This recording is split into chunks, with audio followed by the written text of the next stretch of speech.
La différenciation est le dernier élément de la trilogie des stratégies. Allons regarder en quoi elle consiste et surtout comment la différenciation nous aide à nous positionner et à créer un intérêt dans le marché vis-à-vis du client. Être différent que les concurrents, c'est un souhait aussi vieux que l'humanité. Tout produit doit être unique. Tout homme, toute femme voudrait être unique. D'ailleurs, nous sommes uniques du côté du code génétique. Mais on veut aussi l'être, comment on s'habille, comment on se comporte et comment on est vu par les autres. Et c'est la même chose pour les produits. Steve Jobs l'a dit une fois très clairement. Think different. Et c'est vrai, Apple a toujours fait des produits différemment et c'est pourquoi aujourd'hui ils ont un grand groupe d'adeptes, des personnes qui jurent par Apple et leurs produits. J'ai mis ici comme exemple leur headset pour les oreilles. C'est effectivement un produit qui n'existait pas avant et qui tout de suite a été remarqué et adopté par beaucoup de personnes. On peut se différencier à travers de plusieurs attributs. Par exemple, la fonctionnalité, comment on fonctionne, la performance supérieure, comme par exemple une Rolls-Royce ou une Porsche ou une Ferrari. Le service, comme Swisscom ou d'autres marques qui ont un bon service clientèle. L'innovation, comme Hoover, par exemple, les aspirateurs. La qualité, les compétences, comment on se sert de son savoir-faire et comment on approche le client.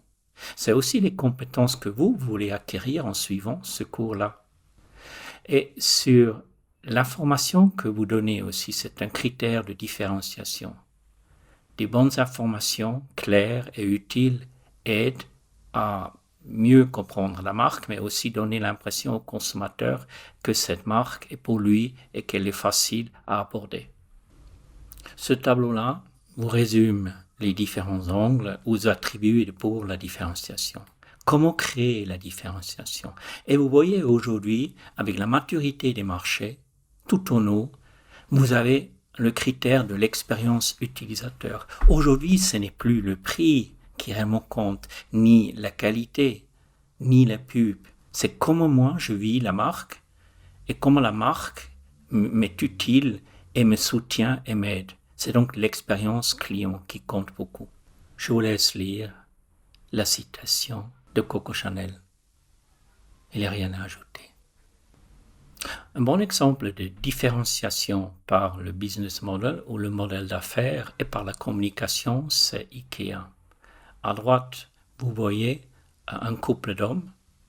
Et ça, c'est assez révolutionnaire ou assez novateur parce que c'est pas beaucoup de marques qui osent montrer deux homosexuels dans un foyer. Donc, avec ça, ils se différencient des autres et ils mettent le point sur les i, comme quoi les clients chez eux, ils sont ce qu'ils sont et eux, ils ne jugent pas. À gauche, vous avez quelque chose de très intéressant aussi avec IKEA, qui fait partie de leur modèle d'affaires. Depuis le début, ils ont emballé les articles de sorte à devoir les monter soi-même à la maison.